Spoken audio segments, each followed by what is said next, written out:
Arasakmo Agmoyere Arasakmo Agmoyere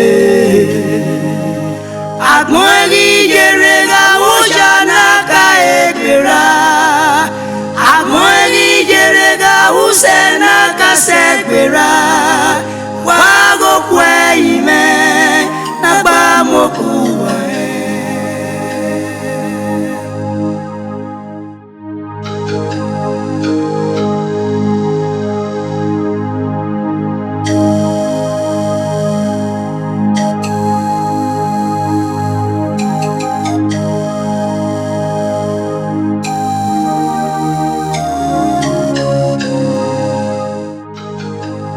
Arasakmo Agmoyere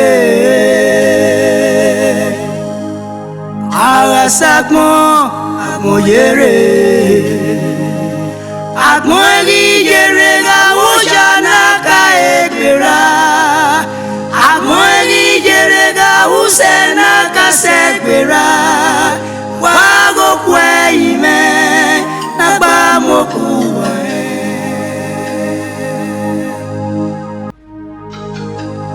Arasakmo Agmoyere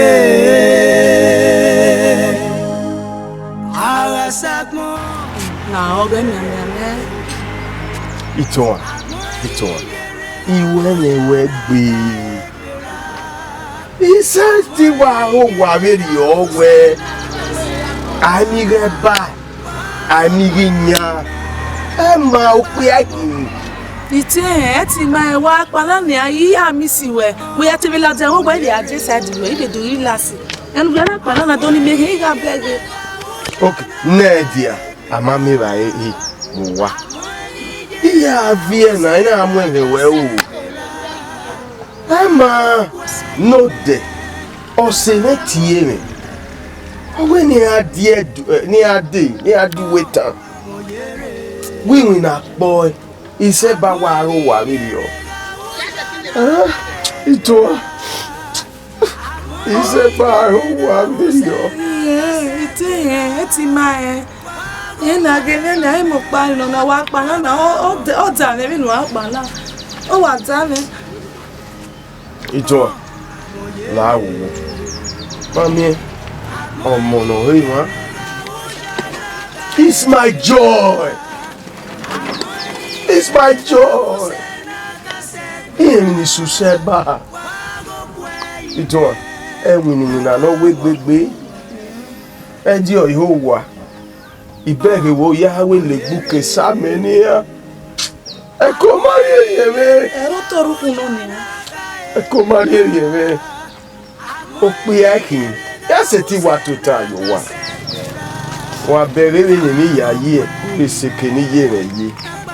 Ya mi ye ma yen ni ye me o wa madam ye me ku o le tie me we wa ya send go go e o sanu dazi e ye ku e mu me u da oberi khame e no keke o ga we me ma u ki ana na wo go emi ya me we no ja we pa wo wa re na wo la no ya we pa igual se via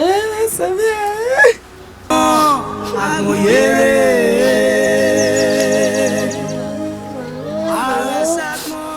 mama ko ya dia su ese que mala que no ya ni ya ba so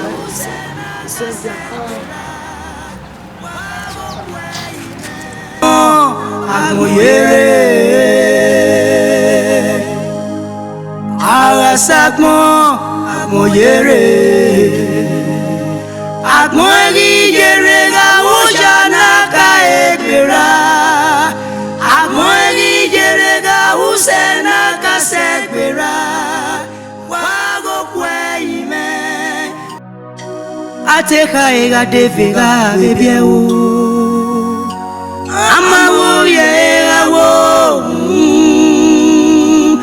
eke na munda o hey munda Agbonghabueku Eirigibueku Ekenakmomunda o Eimunda Eme osama boye Eme osama boye Ekenakmomunda o Eimunda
Anyway, Fofa.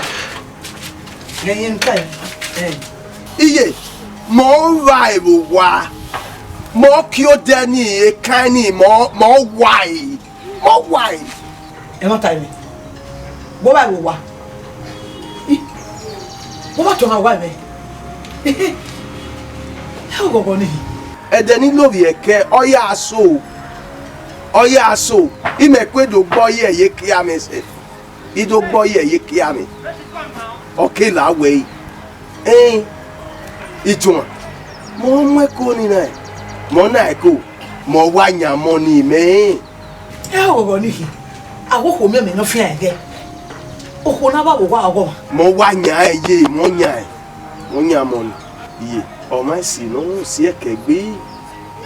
Okuya. Obegere ni ya ye ona ye mu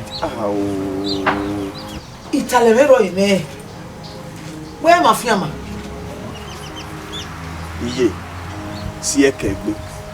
Monya money. Monya money. Monya money. Era mi jegare mi agbon. Iya iwume. Wọ́n wẹ́ àyẹ́ ikú wọ́n ní àṣẹ ẹ̀ mà ní kò máa máa yí ẹ̀ ní kékeré ìwọ́rẹ̀ ìgbà ìwú náà ìyá ìfẹ́ mi. Iye ẹ wọrí mọ ẹ. Ẹyẹ wo táwọn ẹ̀bùn wọ̀ wá ìwà ìyẹn ọmọ ìlú náà dé mu wọ́n bá ìwà ìyẹn wọ́n mà ní kò máa yí ẹ̀ wọ́n lè gbé fa àgọ́ ẹ̀ náà ni àbí náà gbé fa náà ni ẹ̀ á ṣàlù lánàá. Get very me now. When I be my dear, I must obey me. Yes. niye dori abebe begbe won na gbi ma ye yan su kaka gbe do ve yin we no ve yin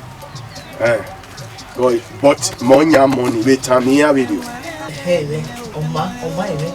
When wa bere ye ni when wa bere eri o wa ye Where my fiama? We agbe ago. E ma fiama ere. Go ye go o mana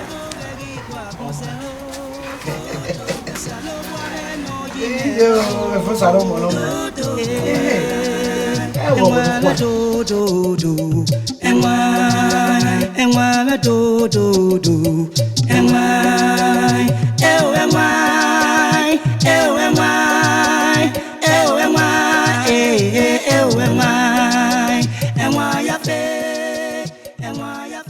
Hey, Nadiake. Koji. Ime wa gun yo fẹ́ na buwe ade. Ibere ji. Ni don't know when ni uwe. Ma wo lo pa je. Ima we mi lo pa. Ima we si ame no gbado. Ima we gbo ọmọ yuwa o. O je, awa. Ti be ti gbo o. Awa, era ma bi ase. Kuma mi obo we ri asha. Era ma bi ase je. Báyìí na mi ewe efo sari edo. Kuma ka mo me. Efo sa na mo ko no ko we wo na. Okay, parí edo, wa ma ka mo me. Epo no bi ju e o tele o tu gbe. Ona wa kedo wa de ona wa do sile ba o tun won gbe. Ona do si yo wo wa. Kuma le ka ma me. Unu ila mo de. E me na mi no sumu. She. Ya go. O je. Now. Iru we ko a. Awa. Mo me ko je. Ya ri una nu wa ma na ita mo me na na mi e wo e be na mi no sumu wo we. Je. Owo e ri edo we nu we na e kaka bo tele ri me mo wa be do. O ma be ti e nu beta ma be do ba pa no ni le no mo no ri aje. Ije. Na tana. Eh Wọ́n me ma me jo do je la o. Wọ́n ma jo do. Iyo. Ko je iyo gba me ko. Egbu je la o. Igwe. La. Igu ma igbe. Igwe o. Egbu la o wo se egbu la o.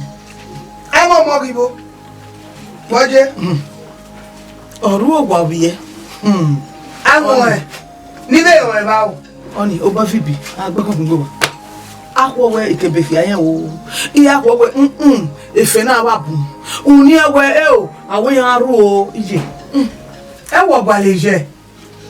Ugo gbale kaso abudu na ya kan. E fo sa mo ye re ne. Ugo bo ele vibi. We ti ere ni mi. Ya won. Nigeria o yan adeko olodin. O yan adeko. O ko. Hey, donu zomo. Uwe ma bi oni ni awo wo e. Ti ma mi jo. Ni e do yo ba se we. O yan re ba. Ma do ati mi da ko eje. Ni wa mudia. Wo ge na ti ne. O je. E wo ge na ti ne. Ama. Je ari ebu wa. Ama o iwu gidi e le ma gidi e. Oma be nu ta ni oma. O be bi e wa e le ti ne. Je o ke pari e do ari ere. Mo je. Ko je.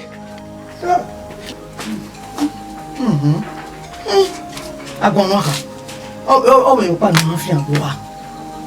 Atoju no bu opata boy kun wa ka. Ari wa mo na ni no gwa ne. Wa na ni o gwa de. Ila ho wa kan ojo. 611. Enwa mege gwime o, enwa me o. Dodo enwa. Enwa mege gwime o, enwa me o. Dodo enwa. Lati go no bi jwe kun o. Dodo enwa. Wali go me no bi jwe kun o. Dodo enwa. O ma me go gegi kwa kun se o. Dodo enwa. Salo kwa me no yi me la o. Dodo enwa me do. Enwa me do.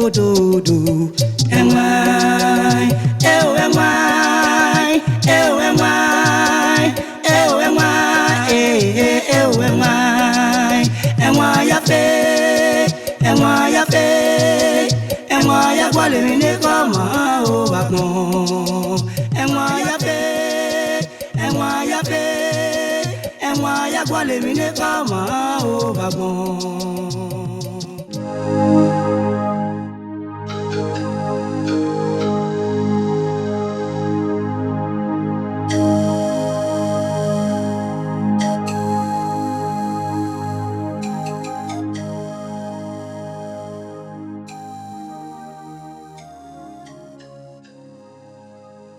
Iye. Wesi. Iwa bego wo kan e ko wa de ni. Iye ko wa won afone. Maybe talking about mama become a grandmother. Kakabo. You wesi. Iye boy. Oha amije. Iye ginati. Obi okani. Mo ye. We know we share talking about asame amenia beside. Agwa. Owe lo buke o. Eri woni. Eko enwane. Ito. Eti woni. Ito. Ewe eti. Igba tun agbe. Ege ti we motamu we. Eri ma wo ya agbaro wa. O ya awe service. Ijo ginati. Bene kwe ye ni ba no wini mu na no we gbegbe. Amare. See my Lord. Eko mwafo. Ota. Ije de nu ga ma we umai mi flower o. Ina we no we mu na no we gbe me wa we gbije we gbe wa we. Ujaji we the book o be ya sa. That is my baby. Get why video. Iye. Ma mi re nu ugun egun abedio. Ina we mo ki e kan ni. Igba ese video. Mo ki e dendi, mo mama, mo yo. Abe, ye. E o look. We ba le ko wa ye bazadi. Ye ngina no we gbe, won we dudu we ye. Lawo, I don't want to labor my song. I love this song. O pe ano ye be ye. Ikojo. Iye. Wọ́n gbé me. Ide wa ena. We ma ni ka ye. ABC be idodo. Awa. Itemba yo wa. O eba. O meri eba. O ma ya le bisi dodo. Wa zigbe. Mo bo wa kewe.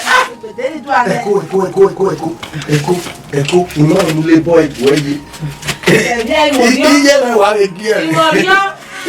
Eko.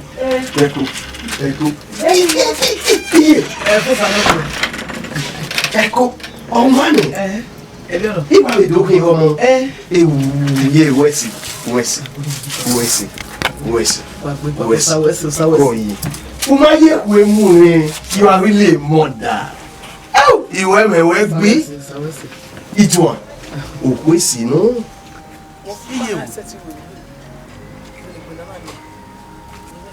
Iye. Igwa lo we si yoko wa. Iye wo be sunu na. Iyo.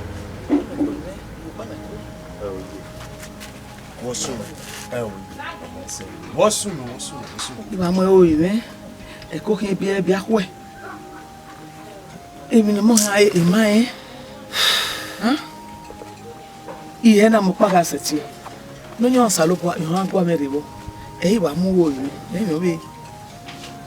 Iye. Imuna ni ero. Owo se we ewuje we to. Emi wo mi ero. Iye. Eni yasie ni na ari edo. Eje no wa kan ma me wi e mai mi obobo yin. Ikejo ga se very always zero prayer. I should not leave the work alone for you. Who here no wine. I say me tie me we go ni adiedo. I have to go to the city. He agwale wena. He promise me. Echo salobo emu na ni asomobo. Echo salobo. Baby food we pampers. I mean, your pan salobo I say, even na asomobo all these things. All salobo have provided me. Baby food and pampers. Huh? Oni se. Me onu amowu, onu amowu. Oni se. Ya bosa. Obi je me. Wa ware wa. Oteme. Baba. Oye. No mosa. Oyo. Sister. Wa tota. Mo. Bosa tota. No mosa. Sete ha bije. Baba, ime ite wezi owe. imeti rezo yo ni be do me we wa keka iye me ka mama we origwe we do me every weekend ya ire domo we no ro even ro abo asimi domo sa o te megun owo fi kun ye o hani ikun e baba we si e ti wa we no ai me ti wa no baba awo ari edo o ya we o se mo pa ketie me e de no wa ka mama we mai mi obobo o se me e de igbo se me na ti me we ni ken wa ya arigwe ni ade do gwale we by the special grace of God they have promised me o ya me de gbe adigo okay ro that way mo ko ne we ne dun ere ban we agwale wina una ba mo responsibility we yo na mo yo temo o ikin o ma no ya gbe job le lu gbe bo ya be bo na baba my own wife wife I have to tell her to meet my mother. I mean not the only thing nothing bad for her to be with my mother. Well, Mary weekend in a way do me I'm here most of the time in you where I not you Mekonokonia in Winaro. I got the Magi, I got the way. Oh boy, yeah, Larry. Well, be all Havana, a honor rigua. A honor rigua. What a me papas. Papas are bad denom. A baby food. Iya marry me when me when. Well, me I said, Donia, I go out of so one. I get the opening zero. I call it for party.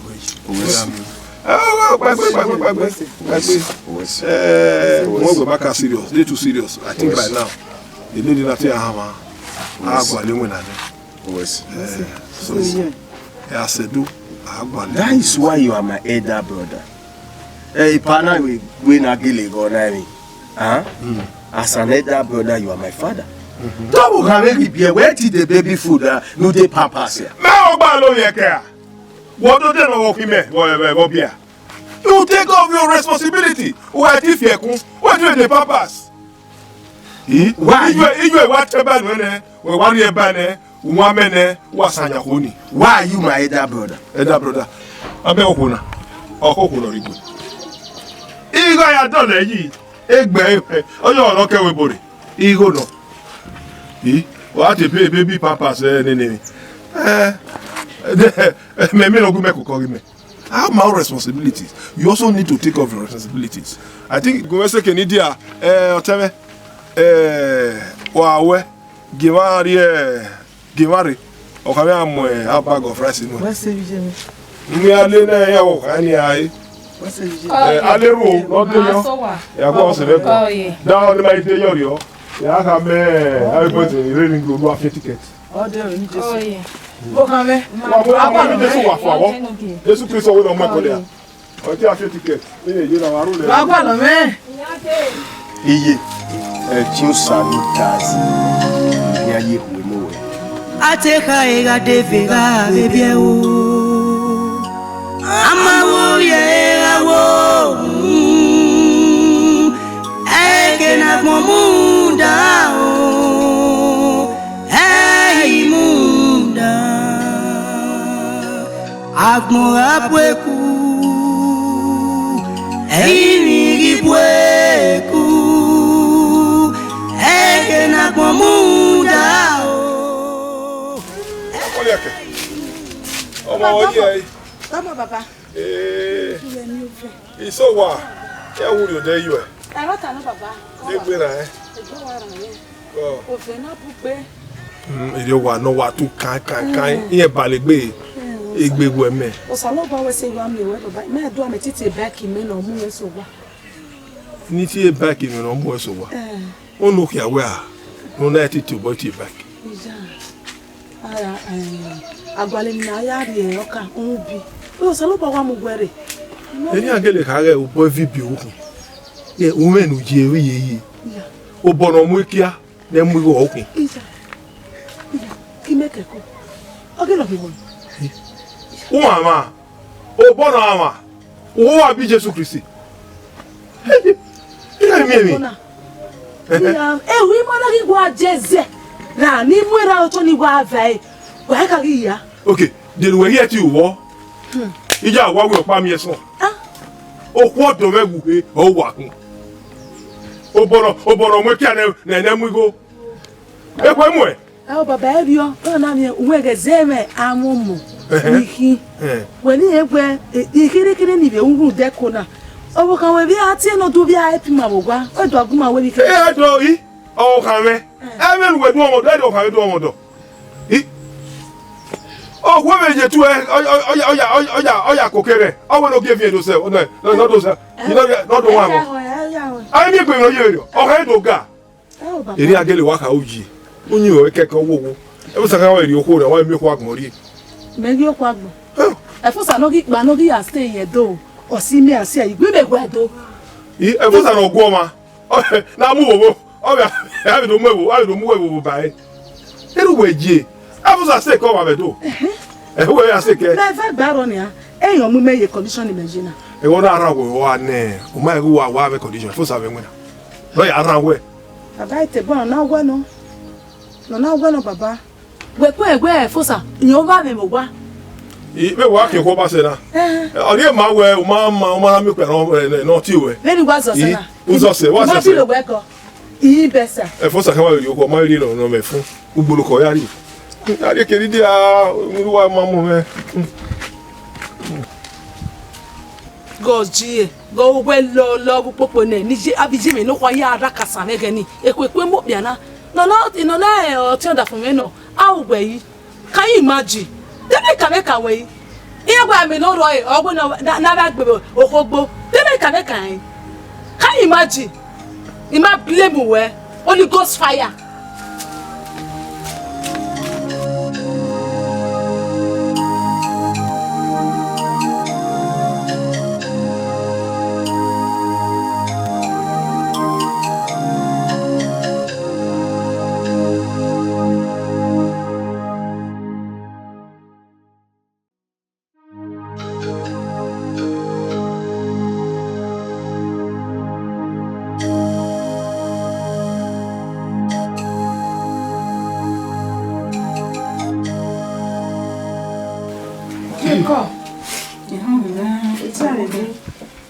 Come on, we are. Ye ko je ki we ki ama. E wa do. We wa fun. Avun. Je, go gbe we. Se bugo. Me wa wo bon. Ti go bere. Ata we no. Wa. Ko je, e ti e wa musi. E je oye gbo ma no bo wa la wo. Ara bo do. E o bo no wa bo wa igwe. O wa musi. Ya ni rewe bo ya. Ne ya ni re da disi. E wa re do abo wa ye igwe. Ana mo se e. Salo ba la no me jigo ne fe no da for me no me do boy ye igwe we dia. Ise. I meti go. Ise o. Ise. Ko je. Idi mi ade. O de me gbo e. Oma. E no ka ile ri oyi. Ko je. Efe wo? Efe. Odafo. Efere wa fe o ma fe. To amato en le ko ma le reje wa ire do do sokma. Efe ga fe. Iso ara to ha le ko ga le ko e. Ami na mo yo saboneti.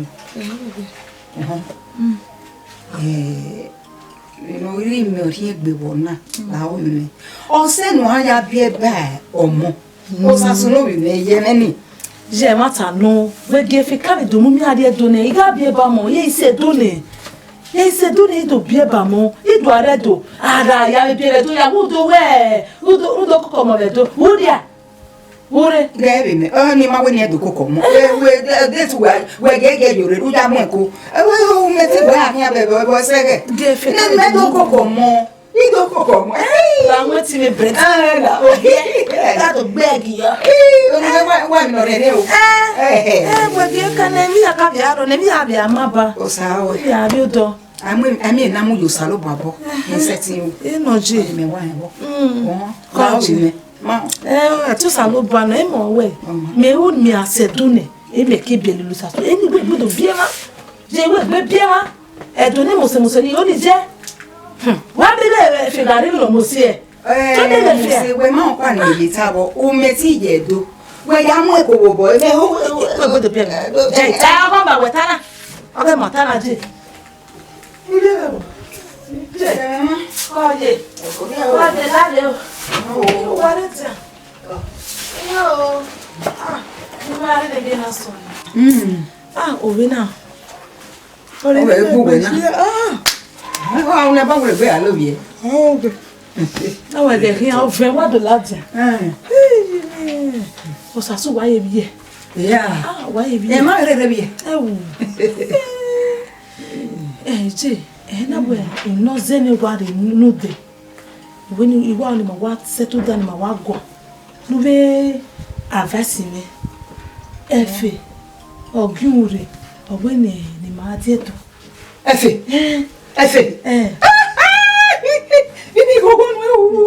Igogon de gbeme igogon lo imewo sasu nu gba do bun ibo sawese o ebi na nerun yi na me nerun me lerun yi na mo pare don si meso mo ai ye rodo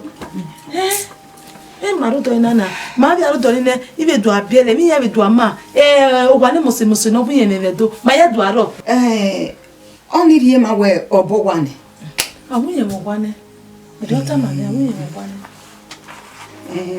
iri aje nu gbe bo ari odo ni oni mo wa yi wa lo na nípa bi bo pa go en do aro wa ni mo se ogbe ni no je na ge o kwa ni ogbodo to ani me wa go yi de pa egbe me na do e mo ebe o ri to o sawese ọmọ ne de wa do ko mo me ya wa se do mo e ri we me fun sa na o da fun lesbe mo ri we mo je eri o ka ke na do wa bi o lo pupo ma ya bi o ma be ri o me mu egbe ni ado ya kokko mo just we je e mo ta mo we je e ko ri me yo ge wa boy e ko ri me yo we o ya bi ele ba mo so mo pa no ine to be ma we dame get that way eru na ku gba kege ni gbenu no bowa no be do mu me ni ahia o bi ade to we do gemi ne doji mi ne do imuse wa ma beg gbiga ibege ya egbo ni re do egbo ni re do we de oje get that way no man e mata no ya gare do ato we be ade je wo mi mere wo mi ade eri ono o ma bi me emi no man egele ne ru ando semi o de ni abo we na ori o da me ho me da me ho da go wa se bani ku we ko mo even ke awa wa e ga la jan wo wa awin adole ma mu awin abele ma ko jo ko wo ha mu ya lele la wo ko yi ke ya agba mi ni ami wodo ni wa iwo wa kan o we kate enu la le la bi ihwe do ne no tale ni e yo mo popo no ni be biele ne bo inyere na wo e ma na me gbe mi ni e da mo ge wa ro wo ami gbo eji ama wa o ami fa wo ya ka ye mi luka eji e we wa no se wa ni o le ti o sa lo boa loge o da ze mo bo iri we jo sa bo ko we ko mo ke fe no da fun egbe na o wa so na enu wa gba lo ya no ma wa mi o oku igbo ku mu no ya bebo esu wa igbe o ho na ni pa mo ba bo ti o sa lo pa ni no mo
So, many are here, man. Oh, you are too sharp. You are ask why. My stay, you was a reno. Remember here we had to walk bow do I may walk out. Go.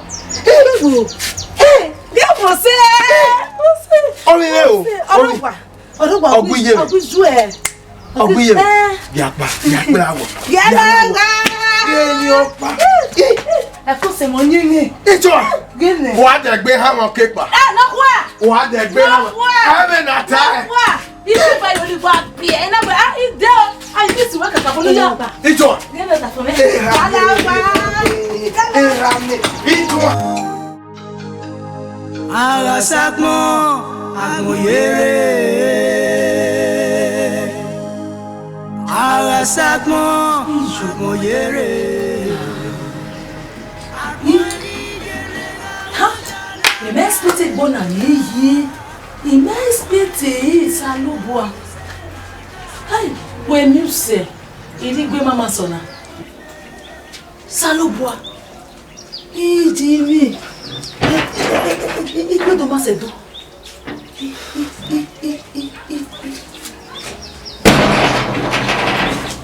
Itoa. Sa. Wa babu aroina. Mebo.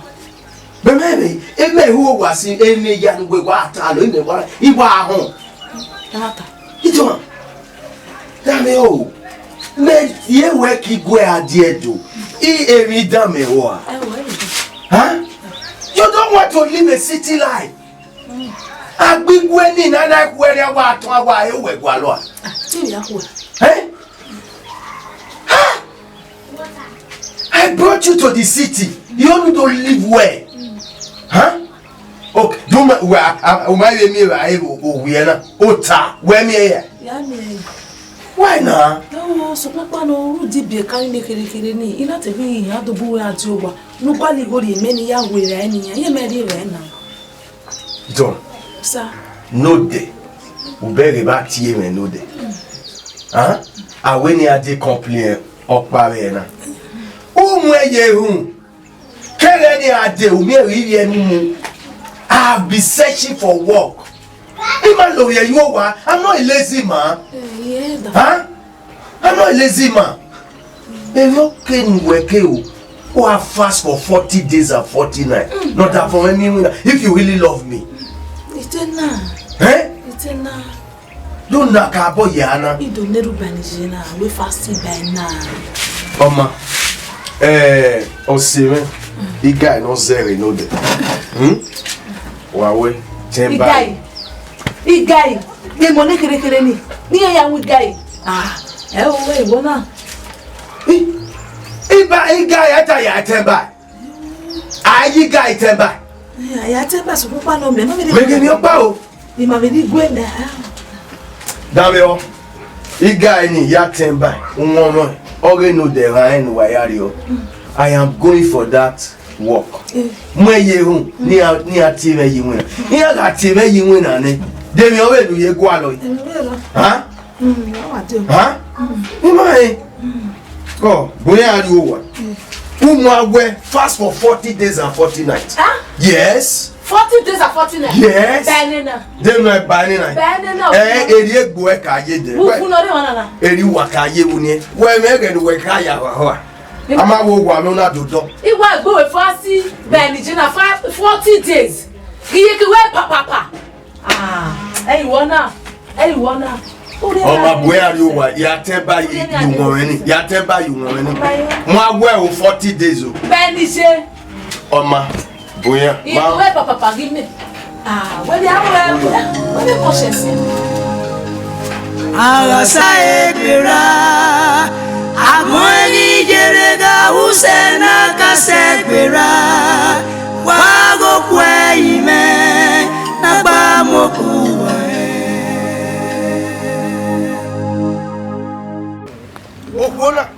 Okuna. Olaba. Osasu wani? Lawe. Wani? Iyo sasu. Iyo sasu. Lawe. Eye ke wegbe.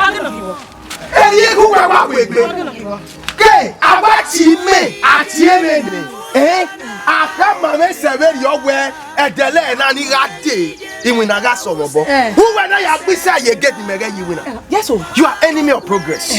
Yes. What enemy now? Enemy of progress. Ibe be said, go what we touch. No dia call that everything na bed we. E mo mari rai. E mari rai sasu.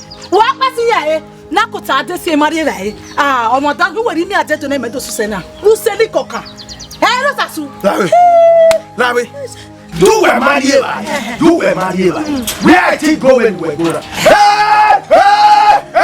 Where I think go when. Umeme ne ugbo ka wa gbe. Ugbo wa gbe. Ije le mari rai me ti fu guy ugbo. So ko ma ma don. Ọ̀rọ̀ da nuna mu make it good at to. Dem ni geni wo ige. Oha. Ugbo guy. Oye ko fa iya. Oye ko fa ya ro sasu. Emi da mewo. Ebi da wo. O ka ma we se me gbe. E se wa gbo ne. Ka ma we se me gbe. E se wa gbo ne. Me ya mu we ki gbe ati edo. You become a city lady. Agari wona ayogwe welelu wa regile kia wa wolo e awolo wo kia we ma se ni Natural food. See no me. kama we se me I prefer to be a village citizen than to be township. A township imagine ogo senu. Ogo gwenu. Agwa. Ogo gwenu. Eyu we ye. Mi be ni gwese. Ime uru le ne ya. Back to sender. Back to sender. Ati emene. Samia. Look at you. Ila mama. Mera no man. Na ye. Na ye. They don't call me for work. Na go dey chop now. You eat chop turkey. Ati you go eat goat. Unwegwe. Talk come, you eat goat. Goat. Hey, I won't go for work. If I dey come, I go buy a come for you. This is na mama no be human being. Na enemy of progress. You know wetin go happen? That Gary. You know cannot when I die come yesterday. Then I take chopper. You know hear me? I dey come. Then I go inside. You know do. Ibu die.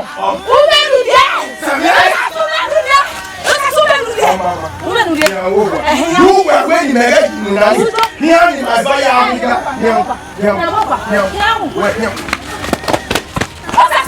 Look at you. Ule beyeyi ayu ajumo dabo na de rosasu. Ayu ajumo dabo na de. E mata. O se wa gbon. Le wa omo da gbiga ina woni lesi e. Gbiga yebe mo da ni han. Ugwa. Le mi ni lejo ni ne dona.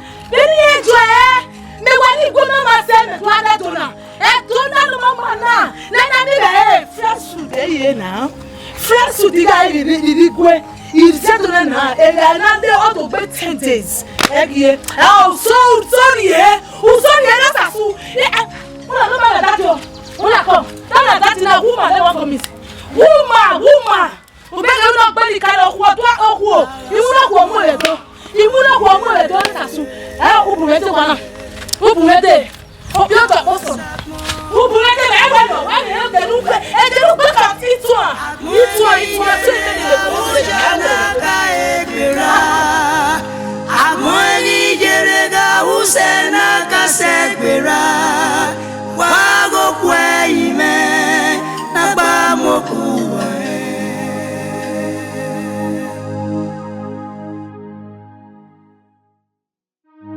Egbe no mo, orupa wehin. Osasu no mo, orupa wehin. Ye mo emosi. Wa so fast no you agbe moji e yani gba mo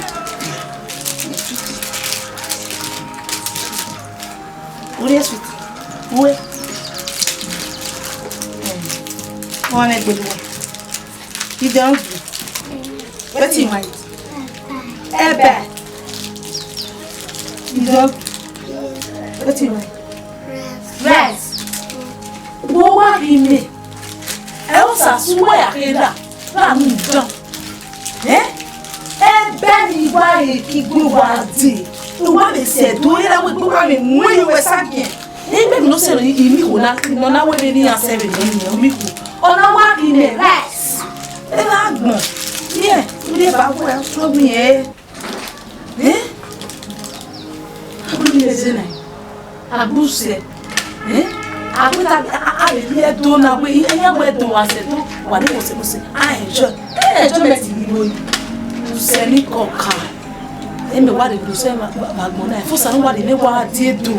Ni gbe ma so na ni ha. Ape to ni le gbe na. Gbe. Ni no ma gba re.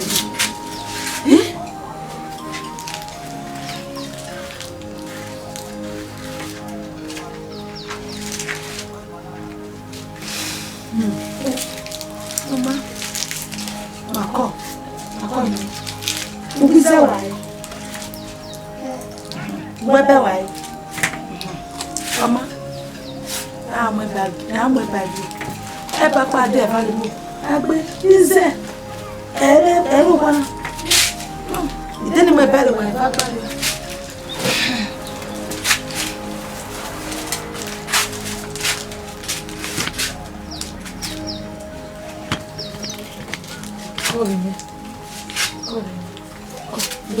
Dodo de joelho. Fica já. Aí não vai dar.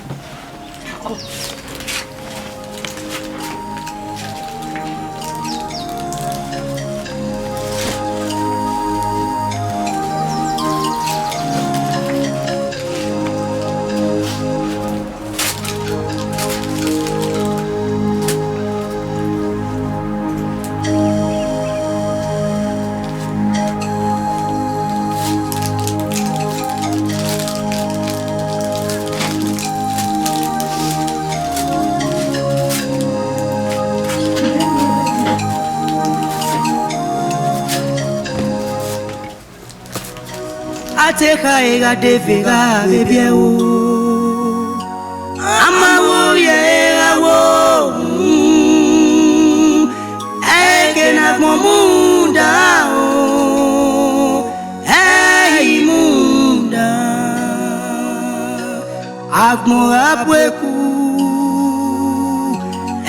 Nigibweku eke na munda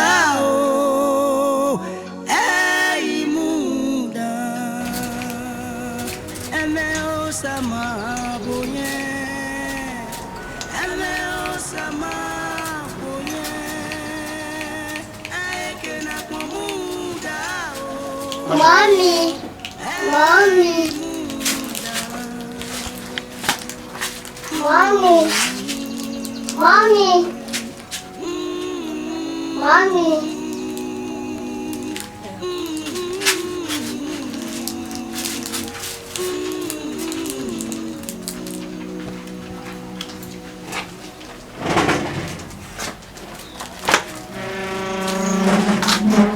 Dear children, how na dey na egbe osasu? Oh na mama. The corner come out. Come. Iagbe Rowana.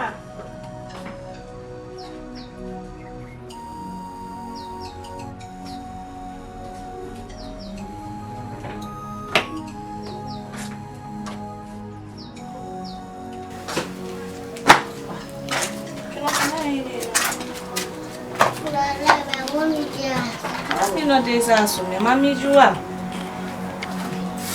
Tineri na. Hello na there sis.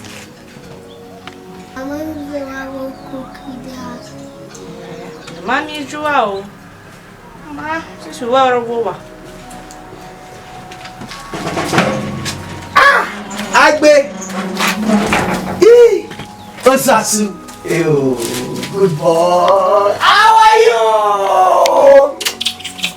That's my son. Yo. Osasu. Hey. I love you. I know you are missing. How are you? No? Faith. Why here? Mary, my mammy, Gia, you know when you get a war, my mammy, I make it not be a girl. You know what war, but my mammy. Yeah, babe.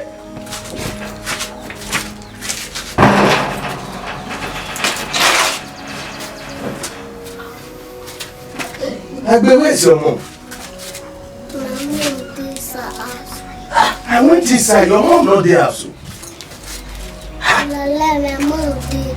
Your mom not there as I went to the kitchen. I don't see your mom.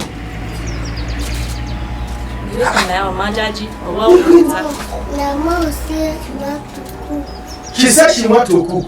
But I went to the kitchen. She's not in the kitchen. Hey. Oh, we are not big bash. Oh, my grandma may be making it.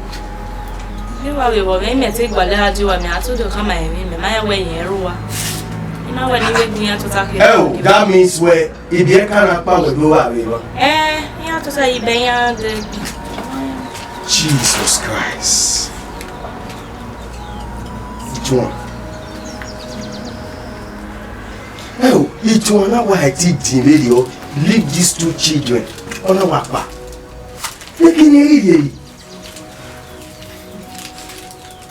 Oh, that means we're mad at them here. The mammy Gia. You may do any valid day. The mammy Gia. That means we're beer can up with do our work. And you want to say you bear. In a gualu and mammy. Jesus Christ.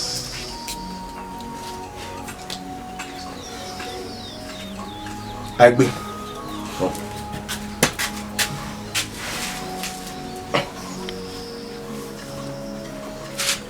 Sasu.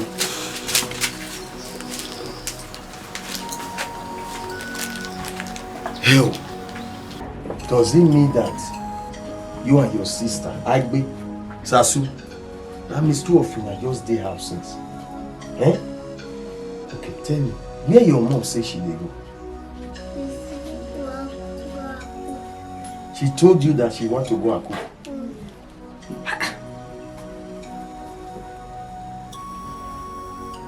Okay. No problem. Sit down. Sit down. Faith. La gomme a rien. Idée. This thing, I'm confused. Gomme a rien, man.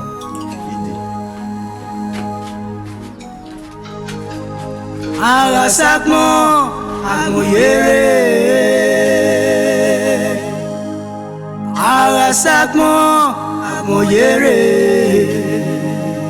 Agmoyeri yere ga ujana ka egbera Agmoyeri yere ga usena ka segbera Wago kwe ime na ba moku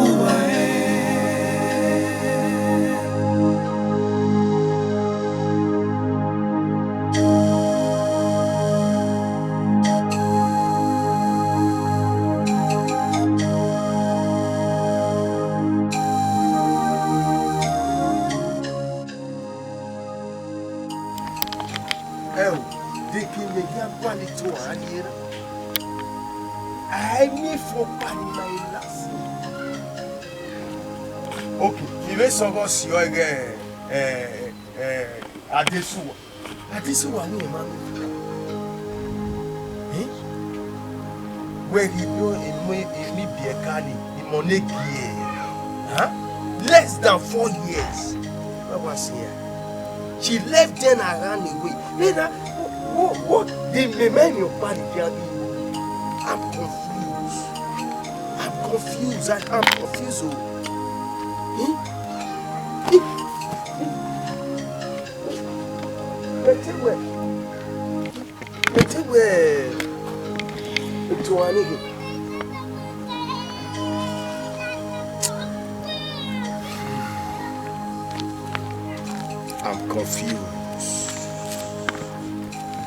confused.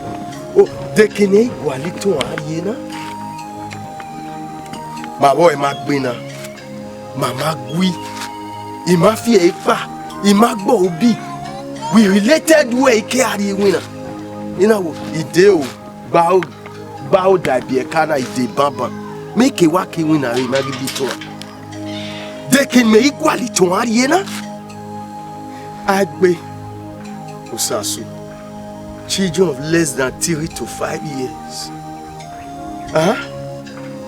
Yeah, no, about with that, the mommy says she want go cook. Ilawa. Imami toa. I make my quality to a lassie. Yeah, kiss me. Oh, yeah, cookie be a canny. Yeah, cookie, eh? I don't expect this from it all. Yeah, you kiss me. Mama, ofen, ora gualidagbe.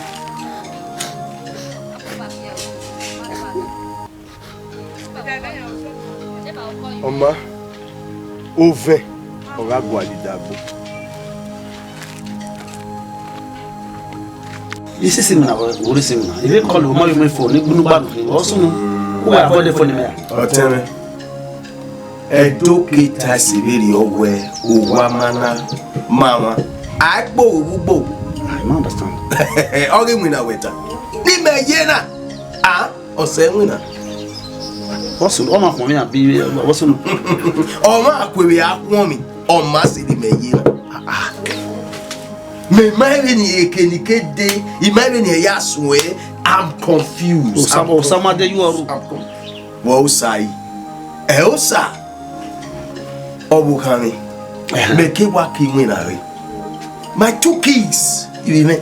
All I was here. Me make it all even till now we are talking now. Imami to. Emi kanu to to e. Waka where? What the best on ye. Abeto yo ha me gbe. Bon ye. Di makagwe me akwe no me atie no kigwe ade do. No. And nothing like that. I walk Ben and waiting I do re pe fun ya le ya. Where was say me na? Mr. Peter, I can't explain. Why me we na dia we see when. Ikini to ta iwa bi owodo you tap him. Yeah, na where you now? Iwa ati ka wo meditating. Ibabe ni asun bi ka ni gi erowa. Ido ku eyan, ido leva yi, ido mu yagbe, ike ari wona. If I told we a day work better now, yet you win. I'm tired. Where I want I don't know. What are my own men where or mera you? Or maybe I was very young, in Yabuha. Young, you are very like young. You will be best magic. Oh, my so. Oh, is why you would be working on it. We worry young. That means you're post at young, even a wedding or some warrior. Who are you going? Eh? Let me I'll get a woman soon. The matter I don't before. Oh, tell me, Peter. You are correct. Mammy, when we walk one, but not even to we walk to Armenia. You understand? Me, Martin, go door. So, what I will not do now? Oh, we are not way. The one we are going, we take them to their grandma. He's the best. Ni make na iti agi winner. Yes now because I'm confused. What is all this? If adi winner no ido associate. Igama ko be. E ma ko be abo efo. O ki me da so le bo bi abo mo te go ni take care me man so no. But na bi na. I me wa relax. Ya ro we me be sa meyi. Iyo abugbe ma iyo gbogogo. Oma. Wesi. Domo. Wesi. Enu we be na gala jana ya gwa kena. Na be me you. Wesi. Okay, ibe ya howa. Ona khabo. Okay, am pa ye ke. Okay na if do lele when is here. Ona khabo. Oma, ya go vien. A we gbe o. Mi do sa bo ari ye ke no bo na ke we yin bo na e ga. The man make born and take it. I have it. Eva I take born and my me. I look at it. I look at it here joke. Alasakmo agoyere. Arasakmo Agbonyere Agbonyere ga ujana ka egbera Agbonyere ga usena ka se Ahuwa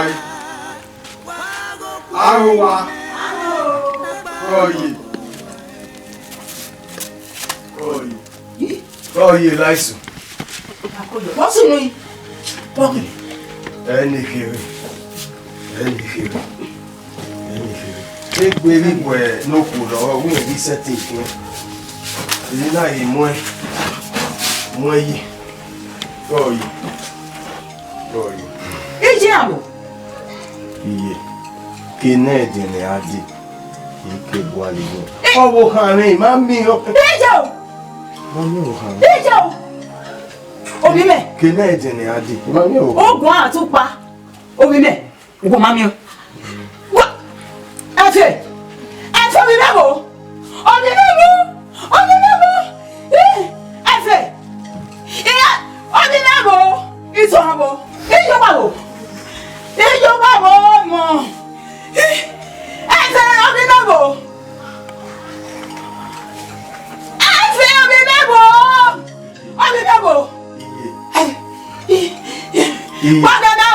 Iye. Oya me ga die dia. Ite ogo we dia. Ani ke ni mai gwa le ton ala. Bene ne di ade ne dene. Ma wo ma gwi me ki ari wi na ma gwi na. E so ma de dia. E se ja no mo dia sigo. Ka me ne ga dia do ka me ne ga buwere o. E se ta o pa lo me na dia ja mo bo. O pa lo me na dia mo bo.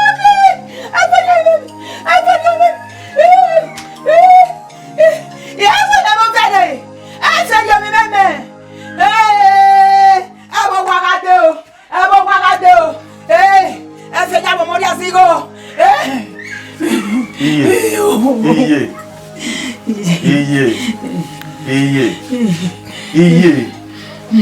Mama e ma gwi. Mama gwi na. Ezo ma ro ke ari wi na. Imana we ke no wie o. Ezo ma ro na. There was no quarrel. Imana mi no so no. Ki me gi ki wi na we. Yo mi meme. Ina egbe ina saso iyu ewo owo wo wa ya olirai ila wo wa ila dia Emmanuel iye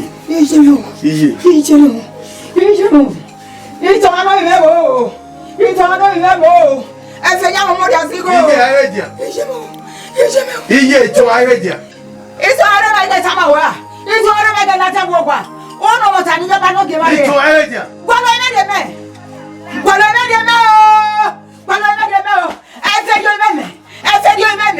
Efe yo meme. Iye, Damio. Lawo. Wọ́n pe nu gbe bi tun a. O we me bi hun mo ri tun a. Itu are do re din atamare yi la o. Itu hare dia ino ta ni oba no ki ma re wa ino mo to ge ni. O da mo ja si go. Iye.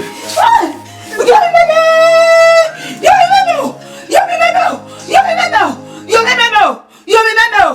You told me. Hey, why give up this one? Oh, guy, you know, be again. Hey, no, what? You told your boy. I would have been on talking. Hey. Then the one about to get up with Mamma. Sit down.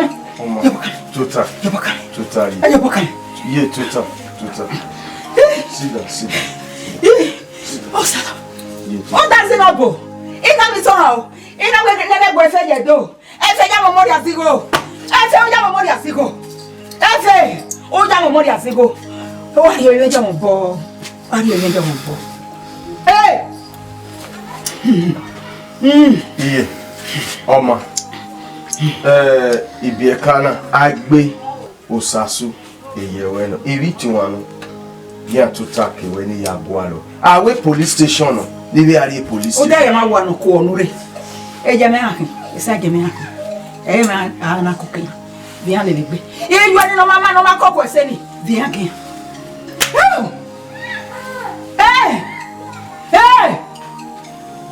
Yo remember.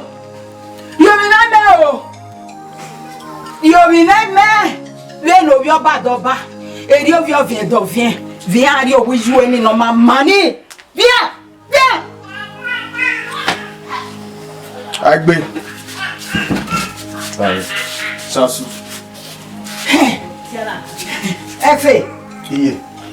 Ere mu giome o yakun. Iye. Iye kana iye wena. Agbe. Chassou. La wo ye. He had to talk you. Awe police station ni Gwalo Ariye wa. Ima mi to. Ero ga jiko eweni. Mi to. Ero ga jiko eweni. Me ni tani to. Ori mama ya uja me no ja wu. Get to body. Wa do atama we do Ariye police station do Ariye na. O ga Ariye o mi ati ege. E fe di o meme. E fe di o meme. E fe di o meme. E fe di o meme. E fe di o meme.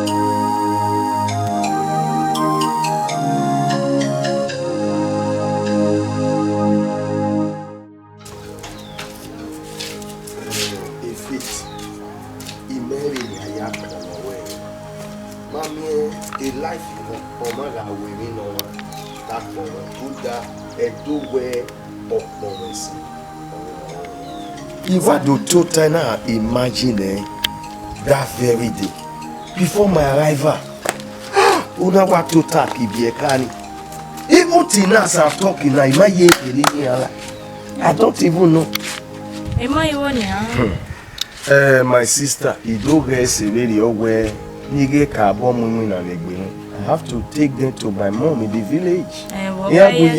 Yes. So no problem. We say I have to appreciate you. Now, Salugwa or Sawes.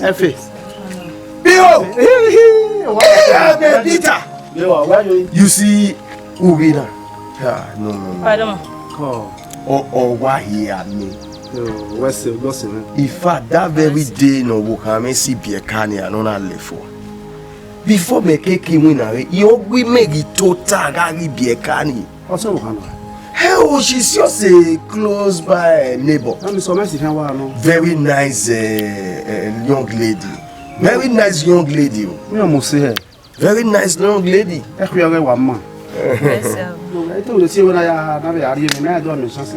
Hey, Sister Faith. One thing, Lima. No, what Lima?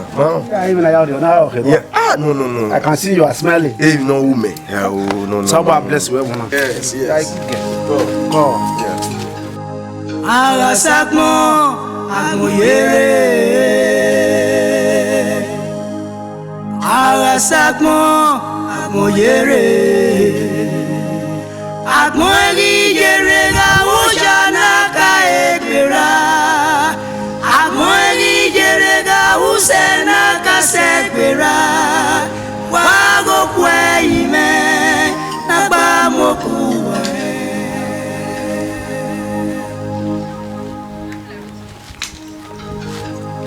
Agasakmo amoyere. Agasakmo amoyere. Agmoegi jerega ujana kaekera. Agmoegi jerega usena kasekera. Wago kweime nagba mokuwa.